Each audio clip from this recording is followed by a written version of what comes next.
Yes, guys, how are we doing? Spurs related back again, James and Andre this time. And yes, we've got a little bit of a different video today, an offline video. We hope you keep enjoying these little shorter videos. Let us know if you do in the comments and give it a thumbs up. But today we're going to be reviewing Richarlison and Anthony Gordon and seeing where they could potentially fit in at Tottenham should they sign, or even one of them sign. Bringing you a little bit of stats rundown, how they both play, and of course the latest on both those transfers, including of course potentially Harry Winks going the other way. There's talks of Lucas Moura going the other way, but Andre will give you all that evidence. To begin with, Andre, how you doing? Oh, I'm doing well. It's heating up. It's getting all interesting here. The latest here, Anthony Gordon, apparently is something that we are inquiring about now. And to be honest, didn't see too much of him playing over the season. I know that you seem the expert on this one, but I got a few stats in here. Won't even bother too much with the Richarlison stats because we have talked about that before. You can check those out in our previous videos. So let's just skip right on ahead to Anthony Gordon, a 21-year-old right-footed left winger. His contract expires in 2025, so very interesting to see what Everton want to do with that, because they have a few years to maybe see if he gets better and more expensive. But, we'll see what we can do with that. From 40 matches, he's got 4 goals, 3 assists across all competitions, 76% pass completion throughout the season, and a 40% shots on target, which that's not bad. 40%, I'm pretty sure, is about the level of Gabriel Jesus. I'm pretty sure that's what he had too, something close to that. Yeah. So honestly, looking promising. But you know what, James? I think you're the ones who've seen a couple of his matches, so tell me about him. Yeah, I mean, I saw him live when Spurs absolutely thrashed Everton 5-0, and taking some positives out of Everton's performance, it was him. He was by far their best player, causing us the most amount of problems, even though that day, Spurs absolutely smashed Everton. But also he had an amazing game against Liverpool in the Merseyside derby, kind of run the show. Liverpool fans thought he was a real threat, could have won a penalty in that first half. Really, really bright player, really, and obviously still very young, 21 years of age. Some of the stats that stood out for me, other than, of course, your shots on target stat there, Andre, is, 4 goals, 2 assists last season in the Premier League on 35 matches. Some may say, that's not a lot, but he didn't start every game. The other thing that stands out for me is Euro under 21s in terms of qualification for England under 21s. 6 games played, 4 goals, 1 assist, nearly a goal contribution a game for his national side at under 21 level. I have no doubts that this guy is going to be playing for England within the next couple of years. I'm sure Gareth Southgate's already watching him closely. Probably one of Everton's best players last season. I'm sure their fans would agree on that one as well. He's an Everton boy. I'm pretty sure, he's only ever played for Everton in their under 23s, under 18s, and of course their first team. He played, I think, on loan at Preston season before last and played 11 matches.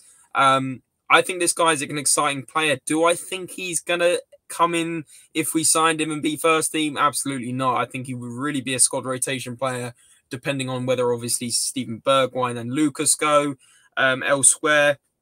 And listen, it would be interesting having Richarlison and Gordon come in for Lucas and Winks, 2 for 2, arguably 2 upgrades, not necessarily in the same position, but, definitely don't normally see 2 players come in from one club and 2 players go the other way. But time will tell on this. Andre, do you want to give a little bit of the latest on maybe the latest sort of update on this situation? Yeah, so as we talked the other day, Bergwijn is probably the one who is the closest to leave permanently, right? But the thing is, Tottenham don't want to sell before bringing someone in that could potentially take that spot. And Gordon seems like he would be the one to do that, especially because Bryan Gil is also being set to go on loan, whether that's to Sampdoria or Olympique Marseille. So the thing is, though, right, they're around the same age. In terms of Gordon and Bryan Gil, I think possibly could be an upgrade here. Do you think that? Listen, I don't think we've seen enough of Bryan Gil, so I don't think it would be fair. But to answer your question in the most sort of updated way in terms of how I've seen them both play in the Premier League, Bryan Gil hasn't really had a chance. and Anthony Gordon has. However, Anthony Gordon is probably further advanced for his age, I think. Like I said, already playing, at a pretty high level. Obviously, one of Everton's standout players, and England under 21, he's smashing it for them already. So Bryan Hill, of course, he's played for Spain, and I believe has been amongst the goal contributions on a much smaller scale, but it could be an upgrade, like you said. The thing I have question marks over, and I don't want to speculate, because obviously we only want to bring you the hard evidence here at SpursRelated, but I do think, honestly, I can't see Everton getting rid of him. He's almost their gem. He's their star boy. It's a bit like us getting rid of Dane Scarlett. In a couple of years, Dane Scarlett could be incredible. This guy is probably a couple of years ahead of Dane Scarlett in terms of development and age. I just feel like it would be a strange one from Everton to let him go. I can see Richarlison happening, but I can't see Gordon happening personally. But, at the end of the day, hope I'm wrong, because it would probably be an upgrade on Bryan Hill, like you said. Yeah, so at the end of the day, it is an upgrade. Okay. So the thing is, Bryan Hill, his biggest criticism is the fact that in Spain, you don't need as much strength. In the Premier League, if you don't have that strength, you're getting bossed around. And I know that there was some criticisms that we even talked about where it is that Bryan Hill's going on loan is not going to help him. Yep. Other than the experience, he needs to go somewhere where he will be prepared for the Premier League, right? The Championship. That's usually the best place because it's still just as intense strength-wise. The thing is, I'm pretty sure Anthony Gordon would be an upgrade mainly because he has that Premier League experience. He has that strength to be able to learn and to be able to get used to this Premier League. He'd be coming in already playing some 40 matches. Like, that's a good chunk. I would also say, just quickly, Andre, it's a good point. Like, obviously, he's had the Premier League experience over Bryan Hill. But the other thing I would say is he still needs to bulk up. Of course, he's still, 21 years of age. But I think he would still even need to bulk up. We saw it with, I remember Dele Alli coming in and he was quite, a lean player. And then he bulked up. There's been several occasions where we brought in a player that, they don't look up to the physicality of the Premier League. But then, give it 1 or 2 seasons, they do. And I think Anthony Gordon could be the same, but I do agree with you. Like Bryan Hill, not just the physicality of La Liga, but it's a different, he gets more time on the ball there. He had a fairly successful loan spell at Valencia last season, suited him much more to a T than Tottenham. Potentially Bryan Hill, like you said, could move on this window on loan or on a permanent. We'll have to wait and see. But it is interesting seeing the revelation of this Richarlison and Gordon move that, I think it will only happen until we sell Bergwijn or Lucas, like you said. And the other thing is, of course, Harry Winks. I'm sure they want to put that as part of the deal. So, this could be a 2 for 2. This could be a 2 for 1. This could just simply be Winks for Richarlison. Winks and cash for Richarlison. Who knows? I think personally, in my opinion, that's the most likely. I reckon Winks will go to Everton, and I reckon Richarlison, if he does come to Spurs, it will be for Winks and cash. I think that's the most likely. Of course, I would like to see Gordon in as well. I think he is a good player. But I just don't see them selling their golden boy. But of course, the purpose of this video, we're going to quickly talk about where he may fit in. Like you said, Andre, he plays off that winger position. He almost is like pretty much what Hill would be doing, but he would be coming off the bench. He would be making an impact.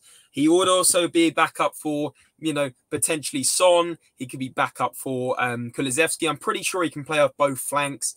Yes.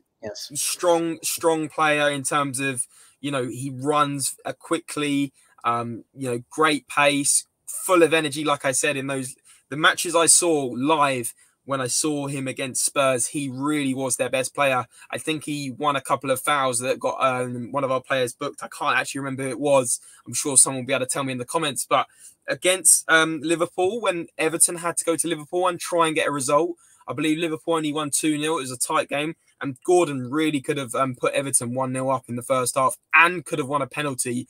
Arguably should have been a penalty. So this guy is full of energy. He's promising young player, 21 years of age.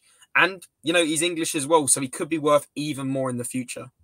And you know what? I'm pretty sure that is the pitch that was brought to Paratici when they decided, you know what? We should go check and see what's up with Gordon. Maybe Everton would be willing to sell him. But the thing is, and here's my next big point, probably the last point that we really have to talk about, which is price tag.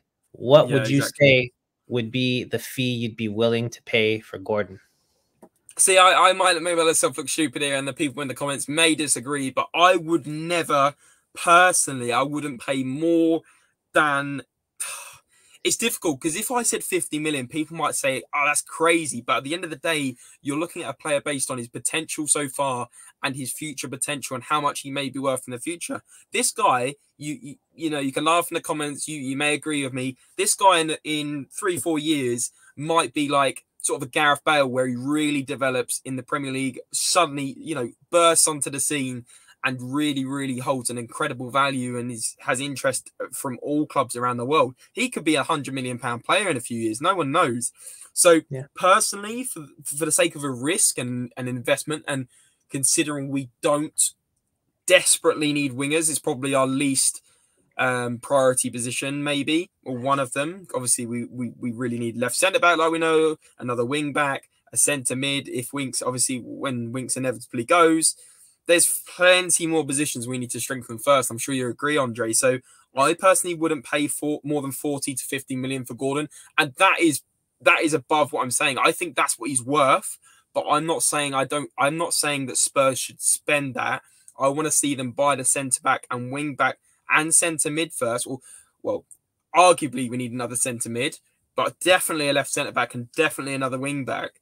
Potentially a backup striker, depending on how we, you know, if we get Richarlison as backup or whatever.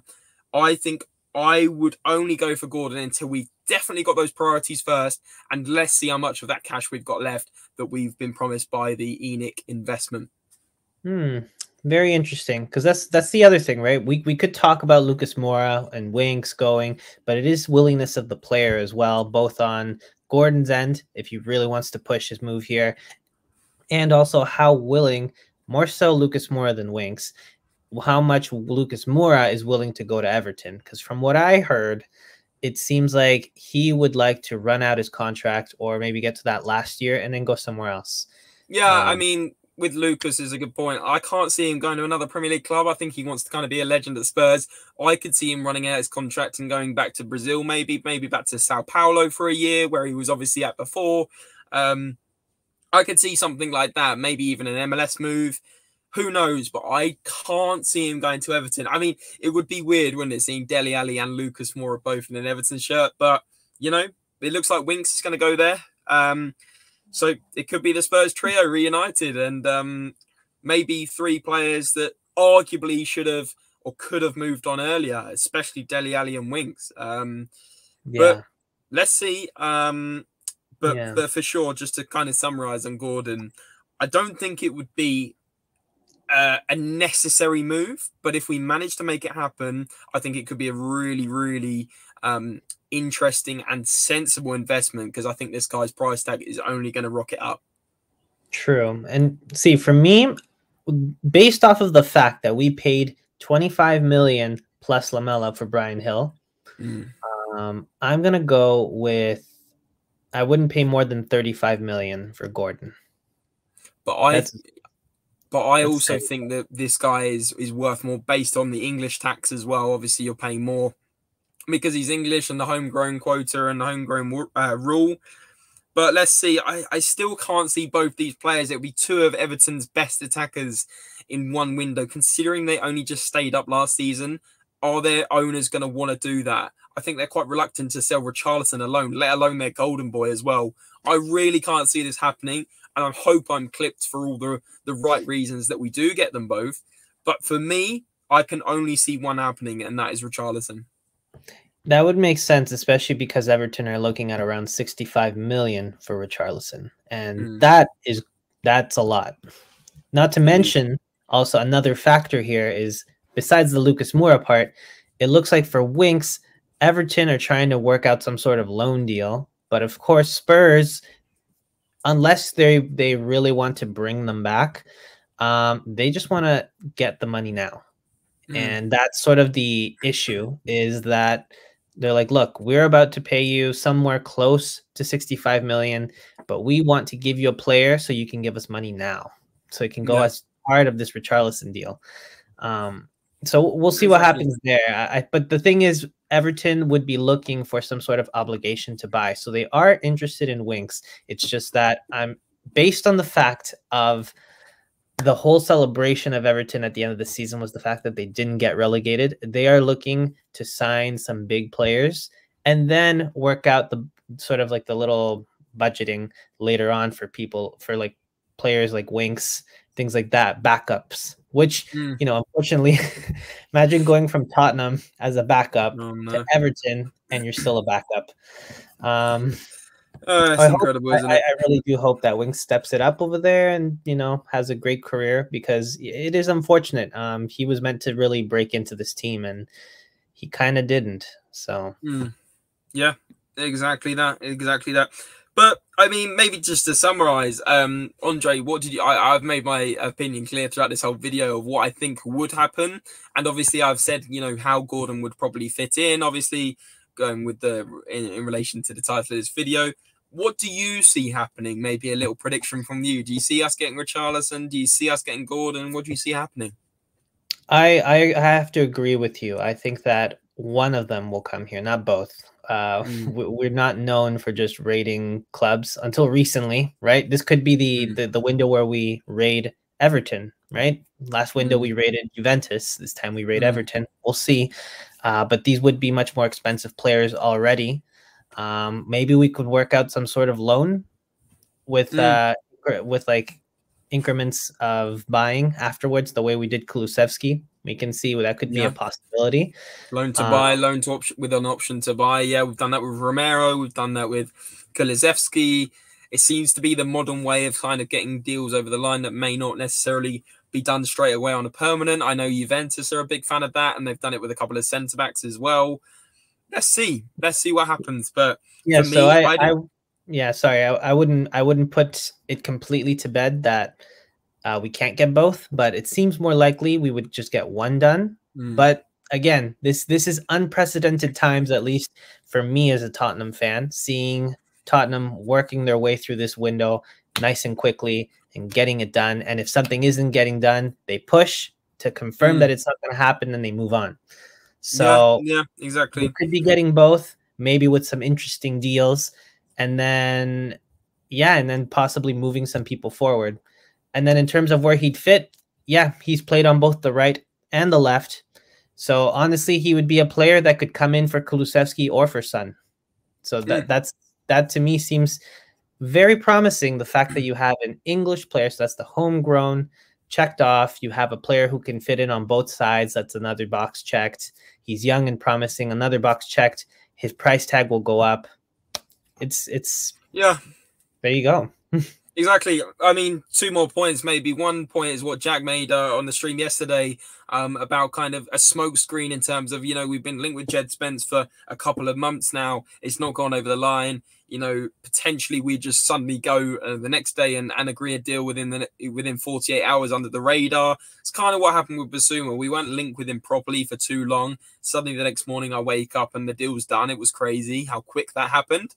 We're linked with Richarlison and now obviously Gordon. Maybe suddenly we'll go for another kind of winger that can play, you know, as a striker as well. It's versatile. Under the radar, so we beat, you know, the likes of, you know, our rivals to this player. I feel like that's how we're moving now. I would not be surprised if another link comes up and we go for them.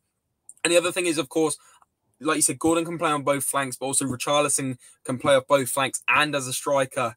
And that is what is tempting me to Richarlison. I know I've not been too keen on getting him, but he can cover those front three positions, which is absolutely invaluable because we're not used to having a backup striker that can also play off the wing. So that would be also pretty handy.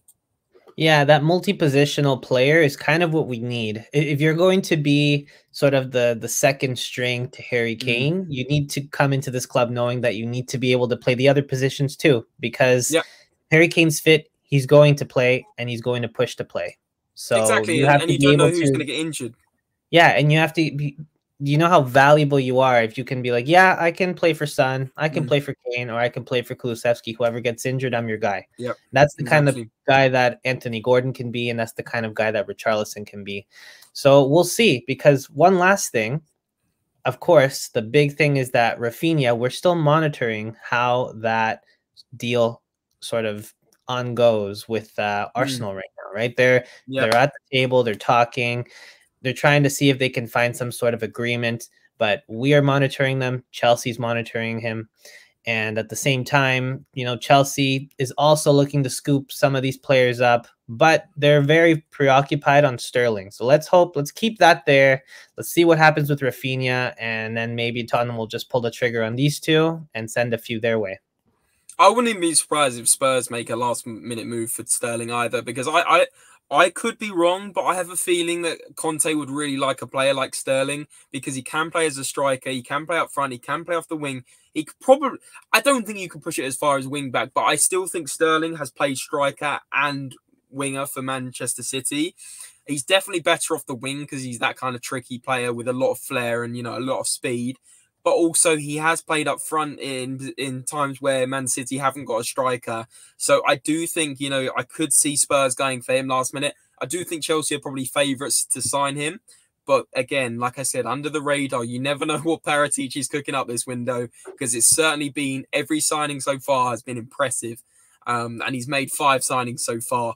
And every single one of them we've been either happy with and haven't seen play, or have been absolutely incredible. So let's see what he's cooking. And yeah, that is it's going to be interesting to see what happens with Richarlison and Gordon. But guys, hopefully you enjoyed that concept. Hopefully you enjoyed that video from myself and Andre. Let's just keep updating you guys on this situation. Let us know in the comments on this video underneath who you would prefer out of the two, and who you see fitting into Spurs' 11 better, or squad better, and potentially if you see it happening. Smash a like on the video if you did enjoy this content, and we will be sure to bring you more kind of topic questions for future videos.